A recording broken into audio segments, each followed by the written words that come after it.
always fresh, every day. You're watching Fastlane Daily. 2 German tuning shops, 2 different cars, 1 German, 1 American. Which is more insane? Well, we're going to find out.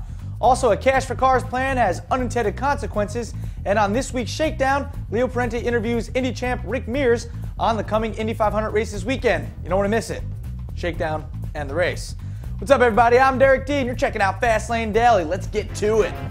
Fastlane Daily with Derek D, always fresh every day. German tuning shop Brabus took its bitchin' set of tools to the latest Mercedes E-Class.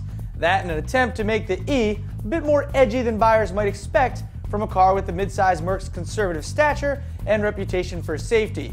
Power comes from Brabus's tweaked 6.1-liter V8, which starts with the same block as the E500's 5.5-liter V8.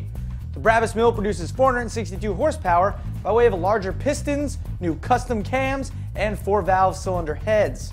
Those 40 grand in upgrades result in a scorching 0 to 60 time of 4.7 seconds and an uncharacteristic top speed of 196 miles per hour.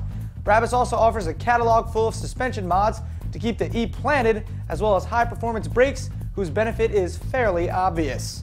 Of course, the Brabus E-Class will likely become a moot point when Mercedes releases its own AMG-tuned version of the E-Class sometime next year. And Germany's Geiger Cars doesn't just tune the motoring iron from its own country, it's also known for its high-powered Corvette tweakers. This week, the company released new info on its latest take on the Corvette Z06. The lime green Vet tuner goes full monkey balls with a Geiger-tuned engine producing 890 horsepower. The Z06's typical Chevy LS7 power plant gets a displacement boost to 7.6 liters along with twin turbochargers. Supporting all that force is a more robust twin-disc clutch and carbon fiber drive shaft. The result is a self-reported top speed of 220 miles per hour, which may or may not have been proven on the unrestricted Autobahn. I'm just saying. And chalk it up to the law of unintended consequences. The UK's new vehicle scrappage law was supposed to take older, more polluting vehicles off the road and replace them with newer, cleaner ones. And in theory, getting a few grand for your old clunker and spending it on a new car sounds like a smashing idea. But does it work? Apparently, the new Cash for Crap plan hasn't quite created a bull market only for hybrids. Auto Trader UK reports among the first new cars purchased under the plan are 2 Nissan GTRs.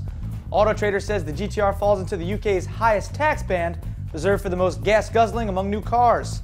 Still, loopholes are what they are, and one man's gas guzzler is another's supercar that can get from 0 to 60 in 3+ seconds. Again, I'm just saying.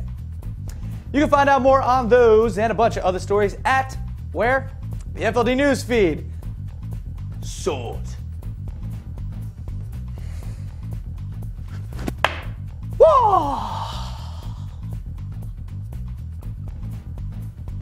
Oh, sorry. Oof. Also, subscribe to us on YouTube, and you can friend us on Facebook, also twitter.com/Fastlane Daily. You can find us there as well. Next up, FLD will give you the rundown on the racing world with a very special interview with Indy 500 champ Rick Mears.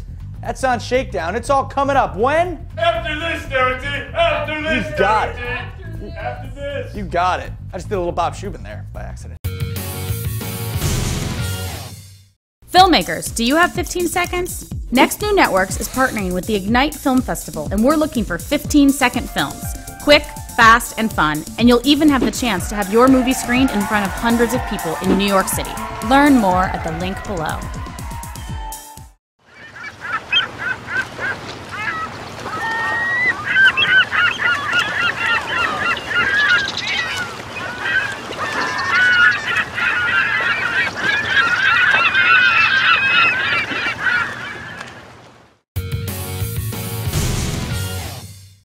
It's a Memorial Day tradition rivaling traditional parades, hot dogs, and puking behind Uncle Gus's lawn chair.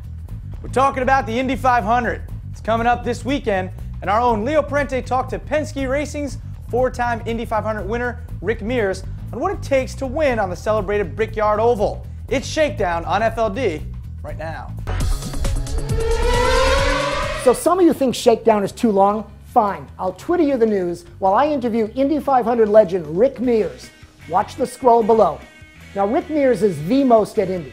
most wins at 4, most poles, most front rows at 6 each, and probably most stomach gas from drinking all that milk in Victory Lane. He's a legend, though, and still a key gear in the Team Penske Indy winning machine. Hey, Rick, I appreciate it. Thanks for being here. Good to be here. And it's, we're just getting ready to go out on the track here before long, do a little practice, and still getting ready for the race.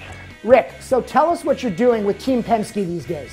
Well, basically, I really do pretty much the same things I did when I was driving. I just no longer drive the car because I always enjoyed working with the team, working with my teammates, the other drivers, and working with the engineers. And I've always enjoyed the engineering aspect of it, you know, and trying to help them build a better mousetrap, so to speak. I figured the better the mousetrap was, the less I had to work. So, to me, the Rick Mears driving style at Indy is best described as head, hands, feet, ass, and balls. Don't hang up. I'm not trying to insult you. But do you agree with that list?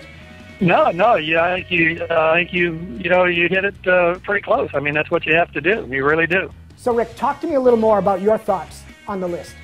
You know, I don't know about the order, but you play it by ear, and it's needed at the time, because the situations always change. When you need to, when you need to go for it, and when you don't. But that's part of the thinking part of it. It's just, I always just spent the first half getting to the second half, working with the car, working with the team, following the track conditions, the changes.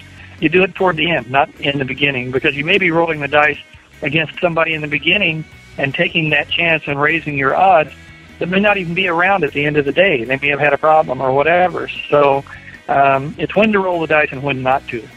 But now let's talk about your balls, because in 1991, they seem to be the size of 2 freaking Goodyear blimps.